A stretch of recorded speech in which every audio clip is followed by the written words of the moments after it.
We back on Jersey Jukebox. Had to take a pause for the cause. We back. Special guest in the building today, Maxxout Mark. Yeah. Already, man. Mskesh, I know you got a little bit more news for us before we get to the interview. News, and then we're gonna bring Maxxout on. Okay.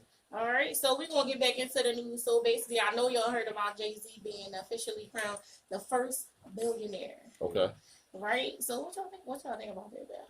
He basically, we knew he was gonna be up there. You know, he been the hardest working. I think it's growth, man. Everything. Like it's like what else can he do? I don't know. It's great. He got everything. I didn't really know about the Billy race too much, but my boy Donnie, he also my tattoo artist. Shout out to him. You feel me? He keeps up on the Billy race, so he will always be talking about it. And I didn't know what he was talking about.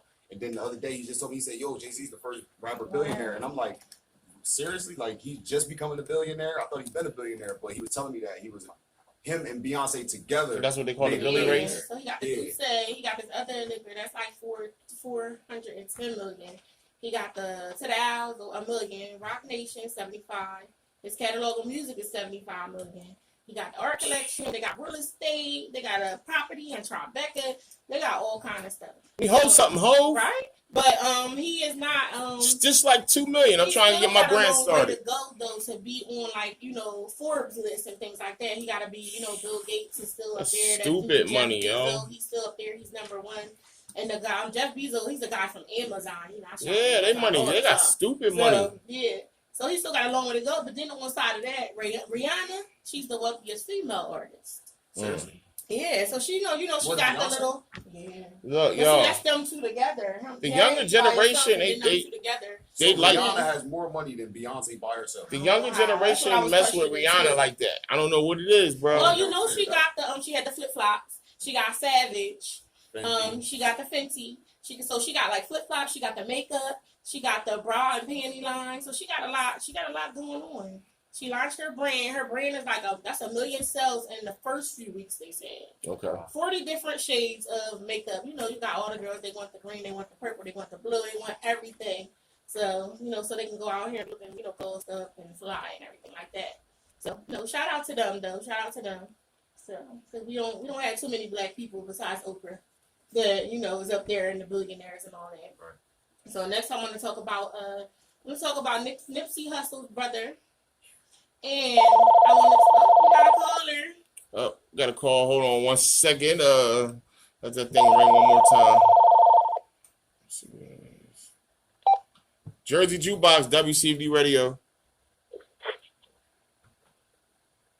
Caller, you there? Caller. Okay, he must have just wanted to hear us. Yeah. So we talking about Nipsey Hussle's brother and the Crips. They basically both filed for a trademark of the Marathon Continues.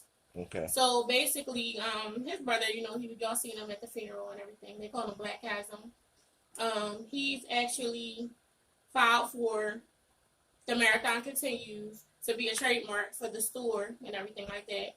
And the Crips did too. They both wanted for different reasons. He wanted for retail marketing, and they wanted for basically youth things and stuff for the community. They want to keep on conducting the same thing that Nipsey was going to do. I say they should collaborate and come together. That's all I'm going to say. I think they could come to some type of conclusion. I think they should just do it together, and they can both use it for both. They definitely need some kind of middle ground with that, because at the end of the day, Nipsey, him being a Rolling 60s Crip gang member, he was I want to say he was basically the face of it, for real. He was like the biggest Crip gang member that you could possibly think of besides Snoop. So for his brother and his gang to be kind of beefing over it, I don't really see the. It always happened like that. Probably will, but he wouldn't want it that way. Right. He wouldn't want it that way. Right. So but once you take the glue away, you know what I mean? He was the glue. That's like with Big Guy, with Lil' Kim. Right. Same thing. Separated. So hopefully they can get it together. So if anybody listening, anybody know Nipsey or anything like that, just let them know that they should be working together. We basically stronger together than divided. So it's better to come together and then just have some normalcy, or that's how Nip would have wanted it. So, their store did temporarily close last month too. I don't know what was going on with that. But hopefully it'll come back open. We had a couple people that actually went to the store. We had Hamza. Hamza did go to the store, right? Yeah. He was there, he took a couple pictures. Yeah. And then we had Hornsby. He actually went to the store as well. Yeah. So shout out to them. Yeah, so, shout out to Rashawn Hornsby and Hamza Hamid from WCMD Radio. He's out right now. He's still on the tour. Yeah.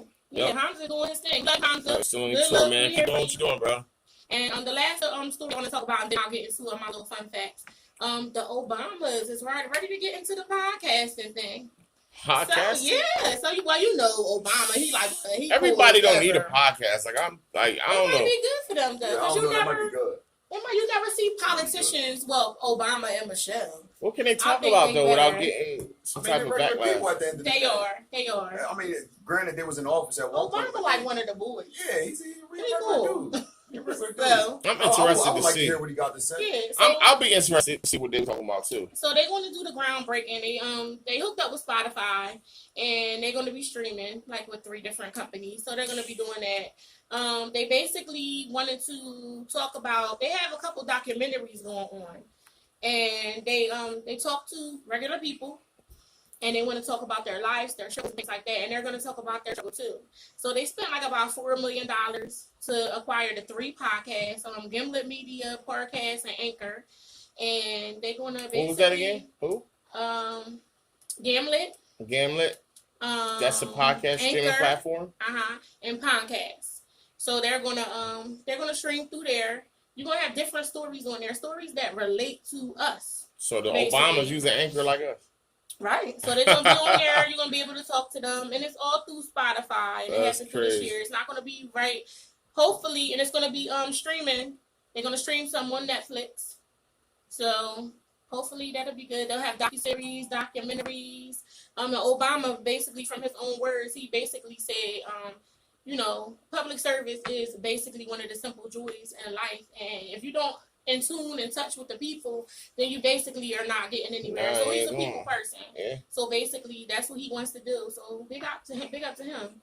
Oh. And then y'all seen a little thing that was going on with how B was giving that lady a look at the game?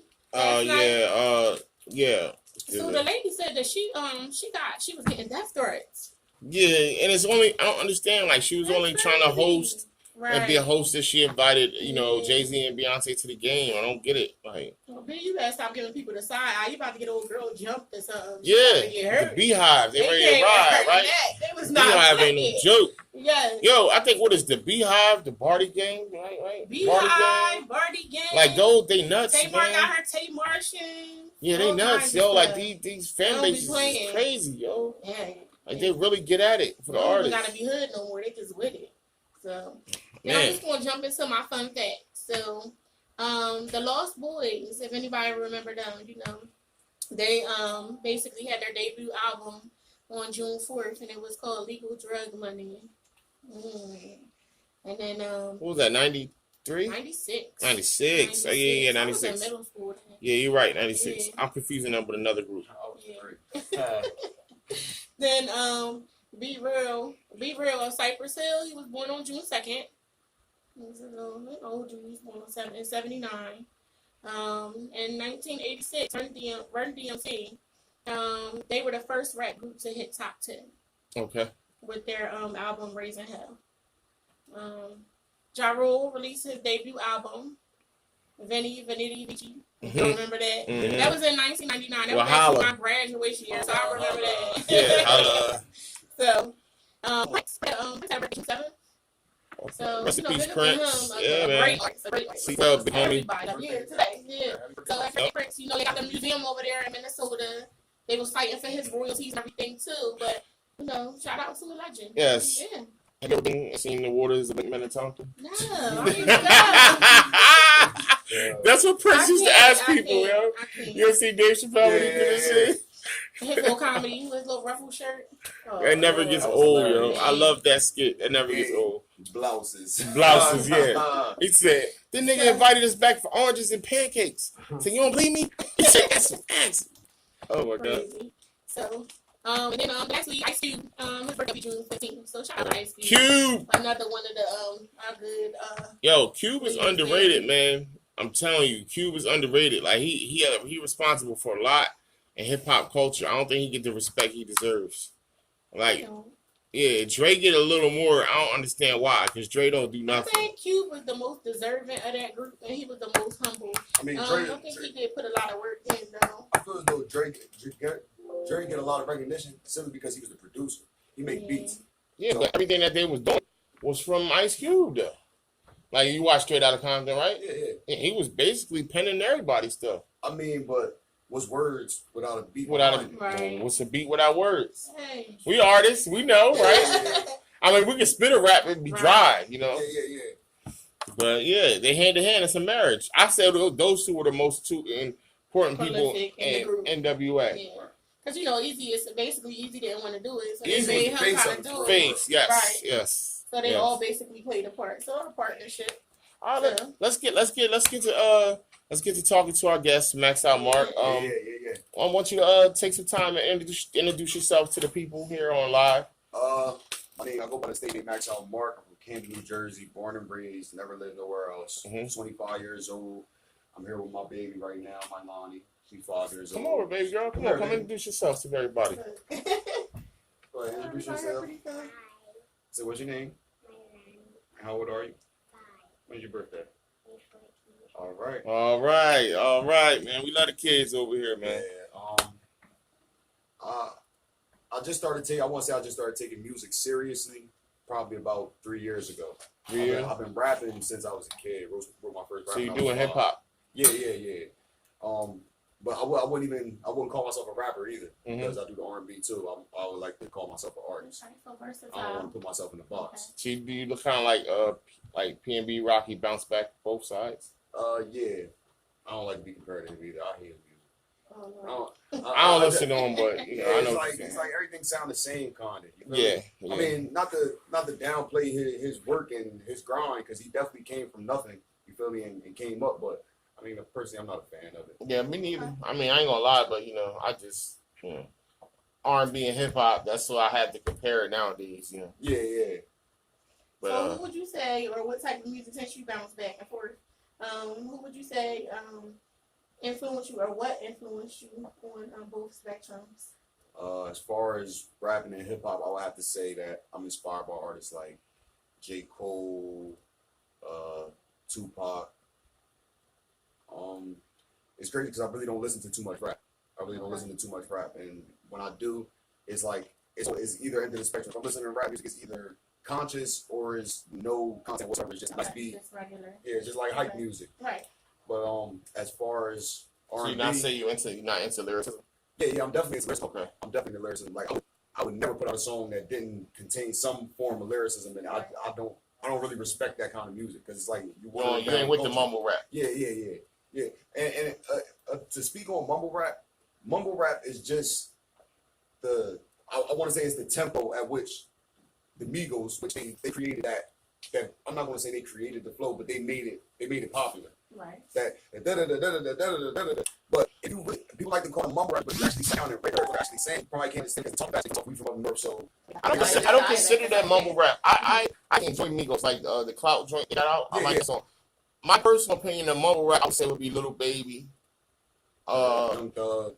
Yeah, Young Thug. I could not understand him. What's the nigga? That's on the song with Lil Baby. Gunna. Them cats. Like, I don't like them because y'all are three different artists, and y'all all sound the same. Same. You can't tell who's who. It's crazy. Like, why would you want to sound like somebody else? You're never gonna make a real name for yourself. A name for yourself. At all. But as far as R&B, I like to say that I'm influenced heavily by. First off, Trey Songz. That's like one of my favorite R&B artists all the time. And then after him would probably be Chris Brown. Okay. And Miguel. I would eventually I want to be able to get to the point where I'm hitting the high notes like Miguel because he really got it. Yeah.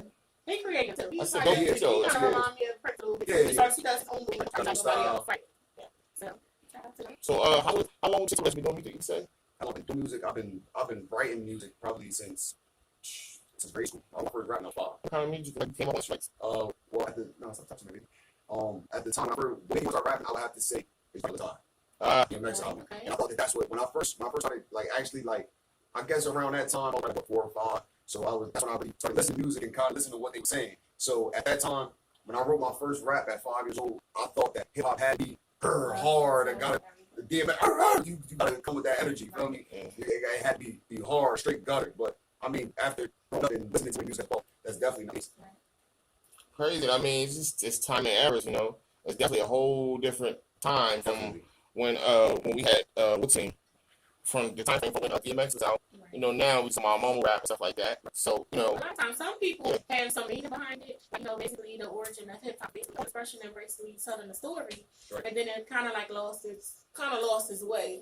Well, so a lot of finding it back with the conscious reference. I think the gangster rap came from the LA situation. Yeah, like the with riots, police like brutality, right? All that stuff, you know. So, I think that stems from that. I mean, it's the storytelling, man. But now.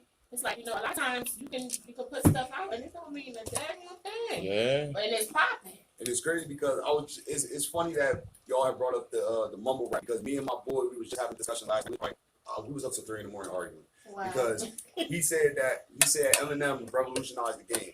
And I was like, okay, maybe he did. But I said, you don't like the Migos. Whether you want to admit it or not, the Migos revolutionized the game. They created a whole style of rap that every rapper that comes out since them is using. He's using it, yeah. But he didn't want to acknowledge the fact that they revolutionized music. They Steph Curry the rap game. Yeah. Like how Steph changed the NBA. He changed it. You feel me? They changed the rap game with that what y'all call mumble rap style. It's just a tempo. It's a pattern. It's a rhythm. But at the end of the day, that's all. If you could say that they're mumble rap, you could go back 10, 15 years and say that Bone Thugs and Harmony was mumble rap. Bone Thugs and Harmony, Daz Effects, Twister. Right. It just goes on and on and on. Jay-Z. When Jay-Z was dude Jazz. Jiggy the rhyme, jiggy the G. Yeah. But it's only mumble rap if you're not. Look, Young Thug is mumble rap. If I wanted to listen to someone, I'll beat my daughter. Come on, bro. Like, this is hip hop, bro. If I wanted to listen to somebody, I'm like, what the fuck you just said? In other words, you're just making a bunch of sounds and it sounds good over the beat. And the producers is really what's making these new dudes hot. Right. It's not nothing that they're saying. It's not nothing that they're doing. Everybody got some little gimmick like 6ix9ine. He had the colorful hair and the tattoos. Now he cut it. He better have it. Bro, ball headed. Yeah. Oh, wow. Yeah, she crazy. You see the pictures? Nah. But like it's not really mumble. I wouldn't call it mumble rap. It's just a tempo. Basically, it's a style of rap. Everybody just basically get in the game and they try something different. Yeah. Try to reinvent and things like that. So and they literally changed the game. I'm waiting to see how long these colorful joints gonna last. The colorful hair and you know. I can't get with it. Okay. I can't get with it. I want to get into a couple more questions before we finish this segment. Right. We got to take a pause real quick. My producer's giving me the signal.